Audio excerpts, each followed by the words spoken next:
All right, I want to talk about one of my favorite go-to rifles. If anybody said, hey, End of World is coming and go grab your rifle, this would be it.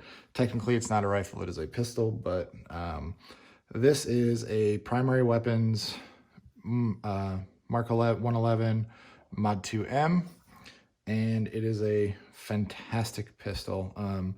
All ambi controls. The one thing on this is, if you look at their website, it's not exactly clear what you get when you're buying this. And I was a little shocked when I got it, how much more stuff it had on it than I expected.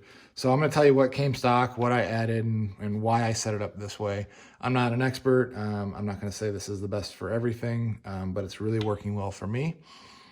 Basically, it came with a different pistol brace on it. It came with this pistol storage device.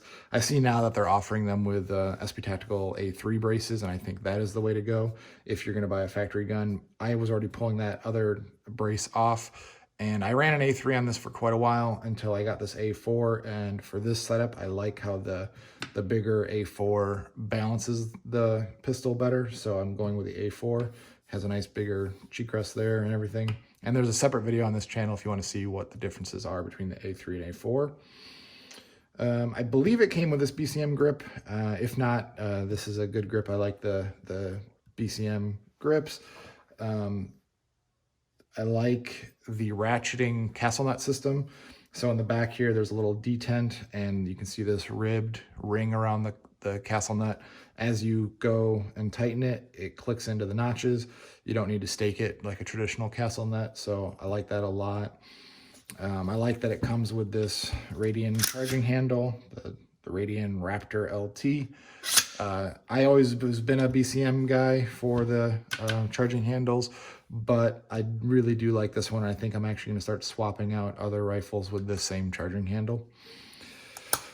Fully ambi, I believe this is a Radian safety selector too. I'm not positive. They don't really list it, but they have the big lever, full-size lever on the left side and a shorty on the right side. And what that does is it doesn't rub your finger too much. If you had this as the full-size lever, it'd really dig into your shooting finger there. So I like that. I like the fully ambidextrous nature here for your bolt stop. You got a ambidextrous mag release, got your normal bolt stop. I like the machine work in here. I like the flared mag well, the little bit of lightning cuts in the trigger guard. It's the little things that I like. Just this little scallops in here and the weight reduction on the side there. It just looks good. This whole shelf in here has been taken out. It's just a nice receiver, and I like these. It just looks good. It feels good. I've never had any issues with it. It's been great. So the only thing I did add was I had a JP trigger laying around, so I just swapped that in. They give you a coated nickel boron trigger, which is fine, but it's a little bit more standard. So this one is a lot lighter, a lot more crisp reset. I'm actually going to probably swap this out for a Trigger Tech trigger. I've got a Trigger Tech in my bolt gun, and it's absolutely fantastic. So I think I'm going to go with the same deal there. We'll get to that when I get to that, though. Up here, I have got a RMO9 Trijicon RMR, which is their 1 minute dot setup, which I think is really good for this kind of intermediate to short distance ranged gun. It doesn't cover too much of your target. It's still easy to see. When you have your 3 points of contact, it lines up easy, so you don't have to find the dot or anything. I like it a lot. This is on a factory Trijicon mount. I think what I am going to do is probably get a ScholarWorks 193 mount for use with night vision. I can actually get my night vision behind this right now, so I just wanted a little bit higher to make it not have to dip so much. But that's about the only change I think there. I'm going to keep that dot. It might need irons at some point. I'm not terribly rushing out for iron sights on it, but I could stand to put some on there. Moving up front here. So this is a piston gun, and what I like about it is because this gun pretty much stays suppressed all the time. But if I need to, they give you this handy little tool. You can use a bullet tip too, but just to change the gas block settings up here between the different settings for, suppressed, unsuppressed, and I think severe duty or severe issue ammo or something like that. But I basically just leave it unsuppressed. But I store the tool in the BCM grip there.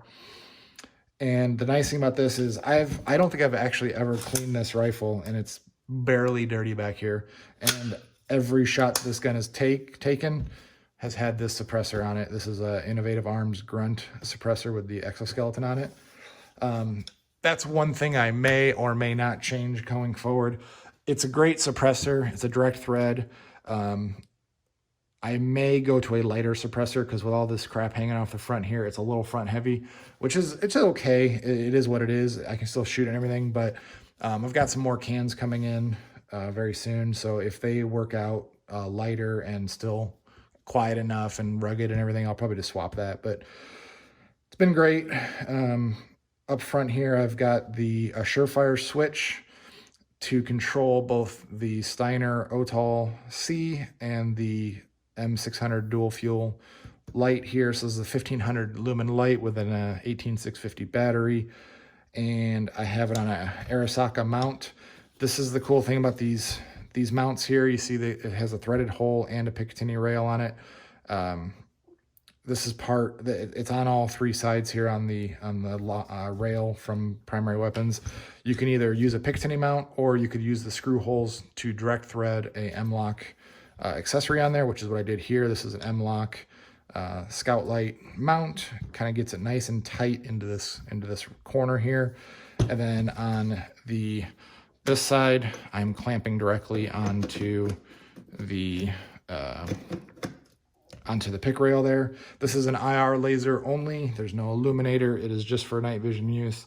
And that gets activated by this back switch, and then the front switch activates the light. So far, the only other thing I have is these Magpul grip panels. Just give me some texture to really bite my hand as I'm gripping on it. I have them on all three sides, and that's about it. It's pretty simple.